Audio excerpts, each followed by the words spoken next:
Yeah, so the last speaker of this session is Ronnie Cutler. I'm very proud of introducing him as is one of my students, brilliant student who is doing amazing work with single cells and aging work. So if you guys, if you don't want to age, listen to his presentation.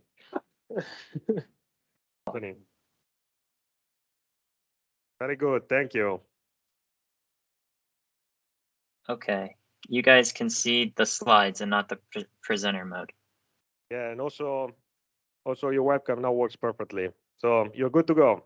Thank you. All right, great, thanks. Okay, well, I'm sorry for the troubles, but I'm very excited to be here today presenting our work on single cell proteomics and aging. And I'd like to thank the speakers for inviting me today. It's very humbling to be amongst so many pioneers in this young field.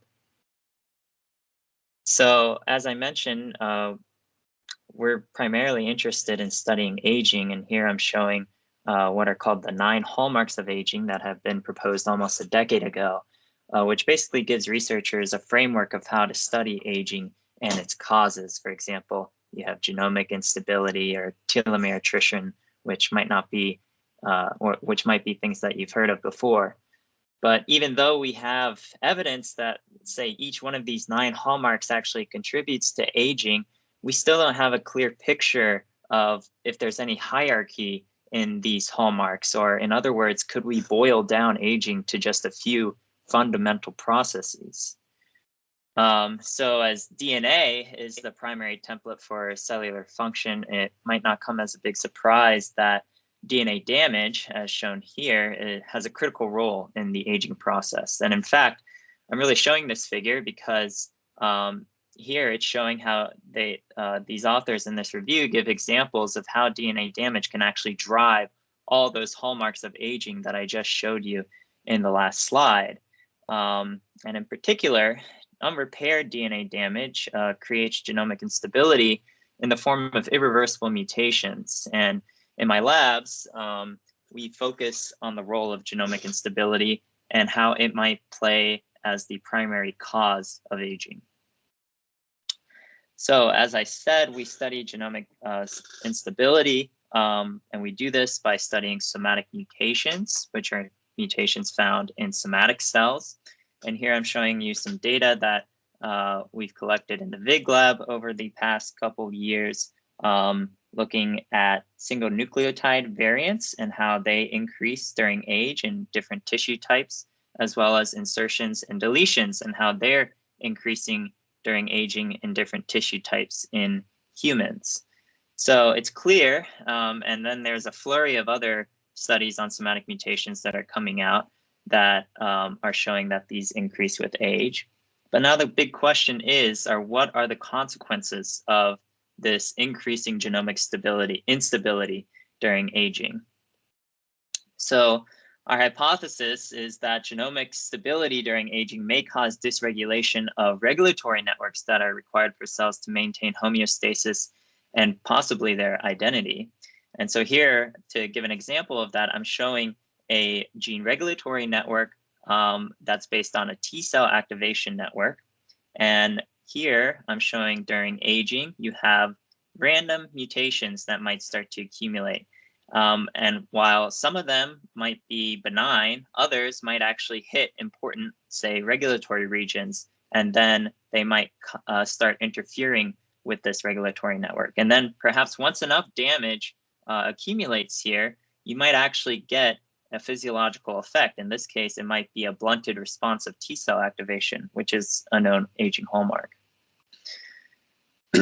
So how can we measure the effects of this random damage if we think this is one of the primary causes of aging? Well, we can look at cell-to-cell variability. And so we know that during aging, each cell will accumulate its own set of genetic damage, such as mutations.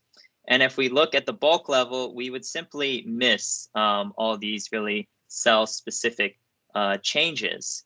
And so here I'm showing you in let's say a young population, if you look at let's say, the levels of different genes or proteins here, you can see it's fairly consistent. But when you look, let's say, at an aged population of cells, what we would expect to see are different levels of the same gene across different cells. And so we call this cell-to-cell variability, and this really motivates our use of using single-cell omic technologies. So how are we doing this, and how are we actually looking at it? So as I said, we're interested in genomic stability. So our model to look at this, in addition to looking at old and young samples, is to induce genomic instability through gamma radiation. And we do this using IMR90 cells, and we hit them with some irradiation to cause mutations. We give them a chance to recover and repair their DNA, as well as to fix the mutations. And then we have methods to isolate single cells and either extract DNA, RNA, or protein from it. And just to give you an idea of what sort of analyses we do in our labs, we do single-cell whole genome sequencing, single-cell RNA-seq, and what I'll be talking about today, single-cell proteomics. And in terms of what you can analyze, and what we're interested in analyzing for these different data types, for the whole genome sequencing, we're going to be calling mutations. For the RNA and the single-cell proteomics, we're really interested in looking at cell-to-cell variability, as well as gene or protein noise here. And noise is really just an increase in the variability, but at the single gene or protein level. All right, yeah, and I'm going to be talking about the proteomics part. However, we do have data on the whole genome and the transcriptome that I'm not going to show today. So the workflow, just as David was talking about, we're using the ProteoChip workflow with a cell-in-one instrument that we got really earlier this year. For the mass spec and LC analysis, we're using an Explorers 480 and a Dynex. And then for the bioinformatic analysis, we're going with FragPipe and then some custom R scripts that we have developed. So I'm going to take you through one of the experiments that we've done using the ProteoChip workflow. As I already described, we have our irradiation of IMR90 cells.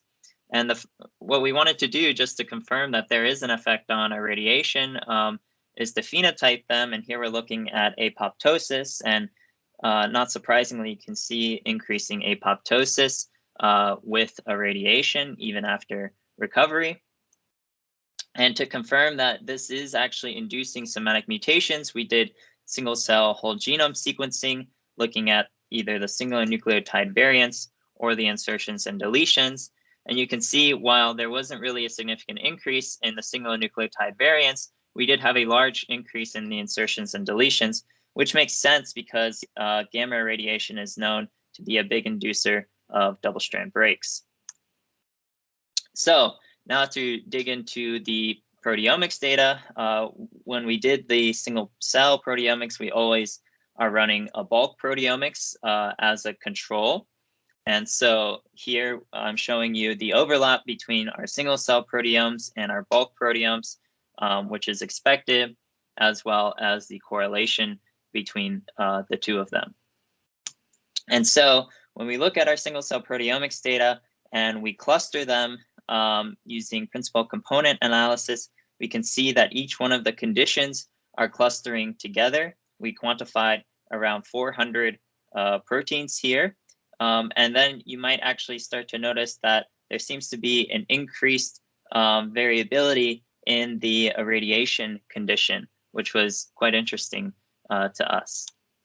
We also know that irradiation induces senescence, and so we were able to detect these two senescent markers, HMG-A, and we found that they were increased in our irradiated conditions of our single cells.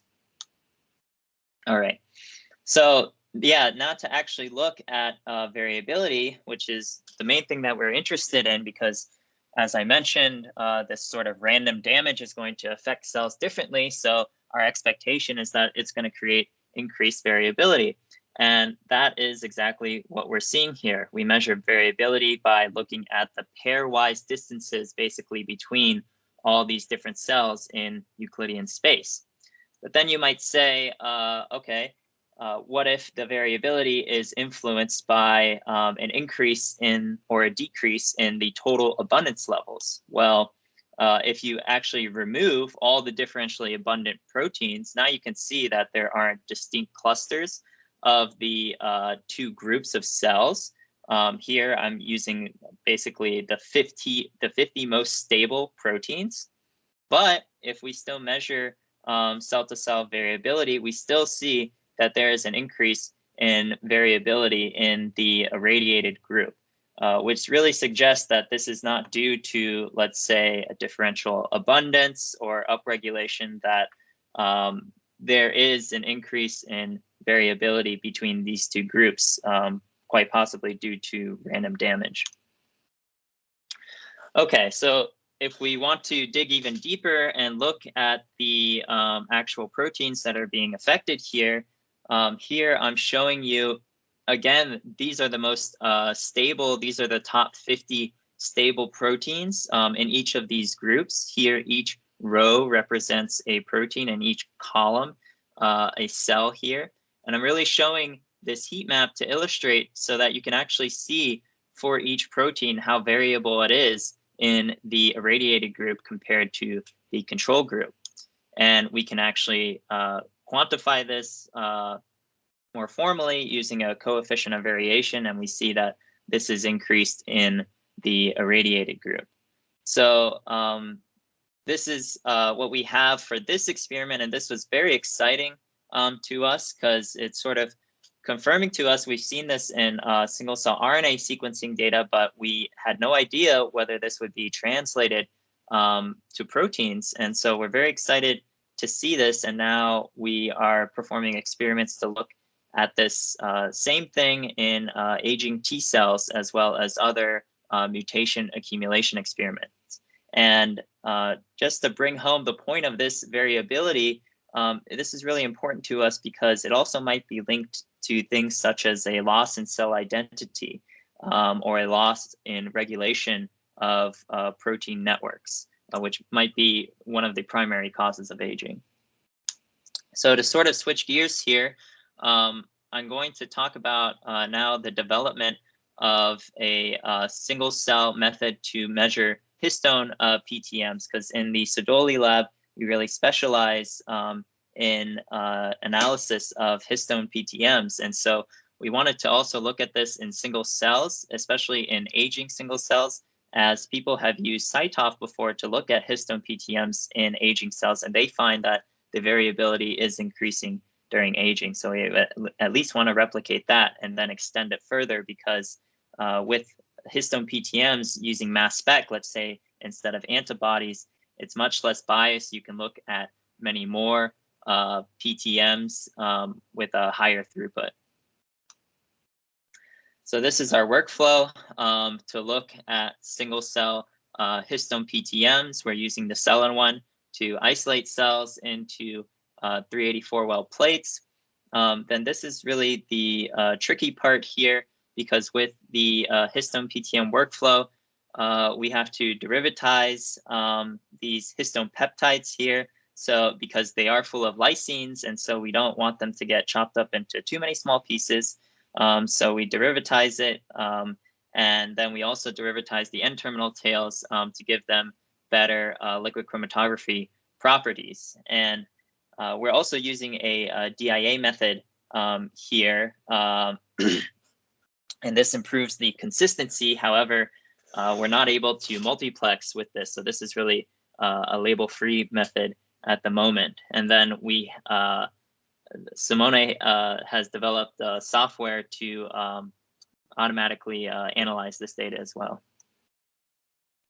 So just to show you here, this is just looking at all the histone proteins that are normal, or the abundance of histone proteins in cells. And so we're kind of lucky that histone proteins are one of the most abundant proteins in cells. So this should make it easier for us to look at. And so one of the first things that we did was do these dilution experiments where we were doing our workflow either on 1,000 all the way down to a single cell. And you can see the number of histone peptides that we're detecting, around 25 in a single cell. And then when we overlap all of these on top of each other, we're really glad to see that all the histone peptides you detect in a single cell are really basically all the same that you detect all the way up to 1,000 cells. When we look at the intensity distributions, here in the purple are the single cells, and then going up to the yellow with 1,000 cells, we see that our expected intensities are lower as well, which sort of gave us confidence in the workflow that we're using. And then with these histone peptide intensities, you can perform a principal component analysis. And we wanted to do this to really see if our single cells were clustering with the samples where we had even more cells, which would tell us that they're correlating well with their bulk. And we can really see that here. Our single cells are correlating well with our 10 and 100 cells. However, our 1,000 cells are not really clustering together, but that's probably due to the much larger amount of histone peptides that were detected there and just not in the single cells. So that's where we are with the development of that protocol, and we have other experiments in the works. So to conclude, I hope I convinced you today that to really study the primary effects of aging, single cell omics are definitely necessary, including single cell proteomics. That when we're inducing genomic stability with irradiation, we see increases in cell-to-cell variability and proteomic noise, which might suggest that there might be a loss of cell identity here due to the genomic noise or the genomic instability. And then finally, I gave you an update on our development of a label-free method to detect histone peptides in single cells. And so with that, I'd like to acknowledge my two labs, especially Jenny in Simone's lab and Johanna in Jan's lab. And I'll take any questions that you guys might have. Thank you.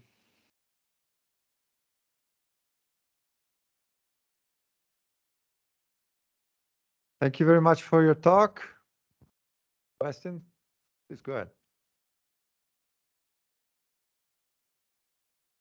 Really great presentation. I like it. Congratulations. The question what I have is about histones. Also, we worked in histones 20 years ago or 25 years ago on the histone code together with David Ellis. And we found that the labeling efficiency with propion aldehyde or with other reagents is quite low. What's your labeling efficiency in single cell proteomics? That you mask the lysines, and try to also to work with enzymes like ARCH-C to have bigger peptides? Yeah, those are very good questions. I know, that there are other chemicals you can use for the derivatization. You could even perhaps use TMT.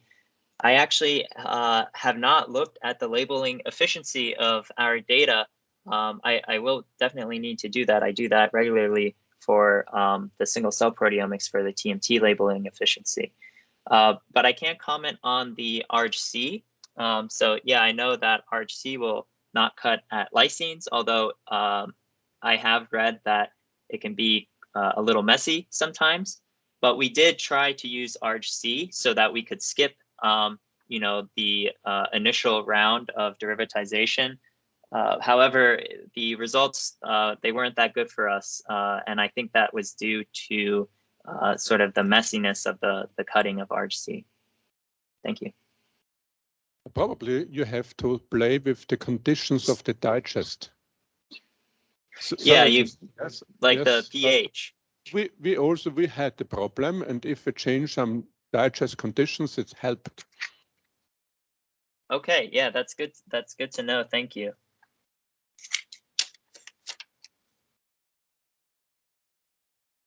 Other questions?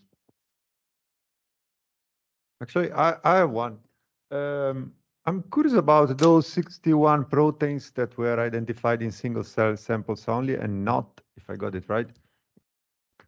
Is that a random event, or is it there's a technical reason for that? I'm sorry, you cut out. You said something about the 50 Yeah, proteins or something? Yeah, I remember a slide when you show that you've got 61 proteins that are identified in single cell samples only. I mean, in the Venn diagram that you showed, there's a log with 61 proteins that were not identified in the bulk. Yes, it's not a just curious about that. It's not a complete overlap. I have not looked into detail into those proteins. However, I will mention that sort of what's different between our comparison of bulk and single cells, let's say in other methods, because they're usually using like the carrier channel. When we run our bulk samples, we use a completely different preparation method. They're not TMT labeled, it's label free. And we're using a different mass spec method. So I think that contributes to that. But even still, we see correlation with our single cell samples, both in our control and our irradiated conditions in the case of that experiment. Okay, thanks.